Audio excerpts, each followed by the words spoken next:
शङ्खचक्रं सकिरीटकुण्डलं सपीतवस्त्रं सरसिर्वेक्षणं सहारवक्षस्थलकौस्तुभश्रियं नमामि विष्णुं शिरसा चतुर्भुजं। ओं नमो लक्ष्मीनारायणाय। ओं नमो भगवते वासुदेवाय। पवित्र कामदा एकादशी आमे जानिछे श्रीमन नारायण विष्णु जी सृष्टिर पालक तांको उद्देश्य एकादशी व्रतटी समर्पित। वर्षकर 12 मासरे कृष्ण एवं शुक्ल पक्ष को भित्ति करी आमे 24टी एकादशी को पालन करिथाउ। तन्मध्यरु चैत्र मासर शुक्ल पक्षर एकादशी तिथि हेउछि पवित्र कामदा एकादशी। जेउ एकादशी पालन द्वारा समस्त प्रकार पाप विनिष्ट हुए, समस्त प्रकार ताप प्रशमित हुए एवं मनुष्य जन्मर इह जन्म तथा परजन्मर समस्त प्रकार पाप ताप दुख शोक सबुकिछि विनिष्ट हुए बोली यही पवित्र कामदा एकादशी को भगवान श्रीहरि नारायण विष्णु उद्देश्य समर्पित करा जाय, पालन करा जाय। तेबे आसंतु जानिबा सेही पवित्र कामदा एकादशी कथा। चैत्र मास शुक्ल पक्षर एकादशी तिथि, चैत्र मासर शुक्ल पक्षर दशमी ए वर्ष सुदशा व्रत पड़ुछि। ता पर दिन पड़ुछि कामदा एकादशी व्रत। भगवान श्रीहरि नारायण विष्णुंकर अतीव प्रिय व्रत हेउछि एकादशी, जहाँकर अन्य नाम हेउछि हरिवास बा हरिवासर। अर्थात जो माने एकादशी व्रत को निष्ठार सहित पालन करती से माने श्रीहरि पदरे वास करिथांती। सेथिपई साधारणतः आमर हिंदू सनातन धर्म रे एकादशी व्रतर गोटे स्वतंत्र महात्म्य रही। तेबे चैत्र मासर शुक्ल पक्षर एकादशी जो कामदा एकादशी पड़ुछि ताहार पूजा विधि संपर्क में आसंतु जानिबा। आमे जानिछे जेतेबेले आमे एकादशी व्रत को पालन करूछे साधारणतः ताहार पूर्व दिन अर्थात दशमी दिन ठारू ही एकादशी व्रत पालनर प्रस्तुति आरंभ होइथाय। शास्त्र रे जहा कहा जाइछि यावत् जीवनं कृत्वा एकादश्या व्रतं न संशय, अर्थात यावत् जीवन पर्यंत जीवन थिबा पर्यंत एकादशी व्रत को पालन करिबार विधाय रहिछि। सेथिपई दशमी दिन ठारू निष्ठापूर्ण भावरे एक बेला अरुआ अन्न को भोजन करा जाए, कारण एकादशी व्रत दिन कौन प्रकार अन्न भोजन निषेध, रंधा खाद्य निषेध। केही केही आहार बा कौन प्रकार फल मूल ये सब को भी ग्रहण कर एकादशी व्रत को पालन करती। केही केही निर्जल भावरे जल को ग्रहण न करी मध्य एकादशी व्रत को पालन करथांती। जहाँ सुविधा अनुଯାयी जे एकादशी व्रत को पालन करिथांती। मात्र शास्त्र जहाँ कहुछि एकादशी व्रत पालन दिन अन्न भोजन निषेध। सेथिपाई फलमूल ग्रहण करें, पणापाणी ग्रहण करें।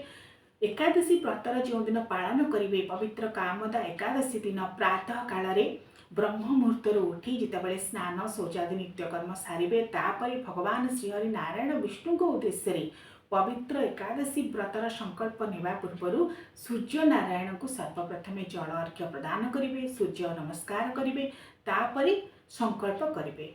कारण संकल्प द्वारा कार्य सिद्धि हुए बोली विश्वास करा जाए। ओम मंगलम भगवान विष्णु मंगलम गरुड़ध्वजं मंगलम पुंडरीकाक्षं मंगलम पुरुषोत्तमः माधवो माधव वाक्यं माधवो माधव हरि स्मरन्ति साधव नित्यं सर्वकार्येषु माधव।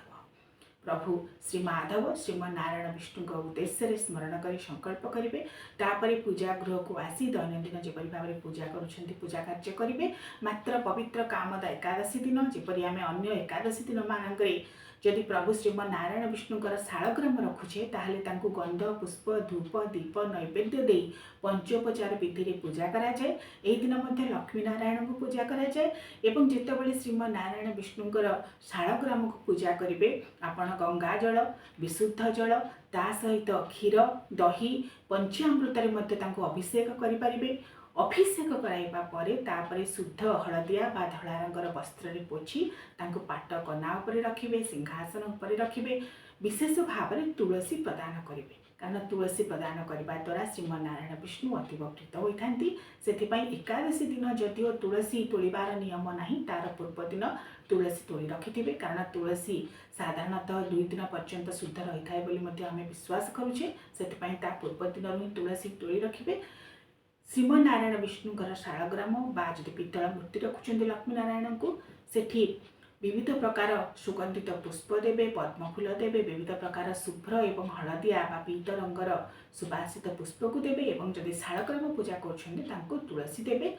ये सब दे पंचामृत अभिषेक करने पर विविध प्रकार पुष्प पुष्पमूल्य प्रदान करने पर तांको पंचोपचार विधि अर्थात गंध पुष्प धूप दीप नैवेद्य दे पूजा करेंगे। विष्णु सहस्र नाम को शुणिबे, विविध प्रकार श्लोक स्तुति स्तव को शुणिबे, कारण से होउचंती स्तुति स्तव प्रिय।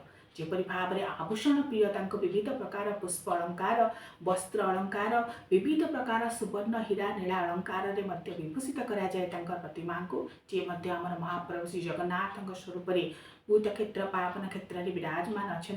से भाव में से होती स्तुति स्तव प्रिय। से विष्णु सहस्र नाम ठार आरंभ कर विविध प्रकार श्लोक जनाण प्रार्थना स्तव एसबू को पठन करेंगे श्रवण करेंगे।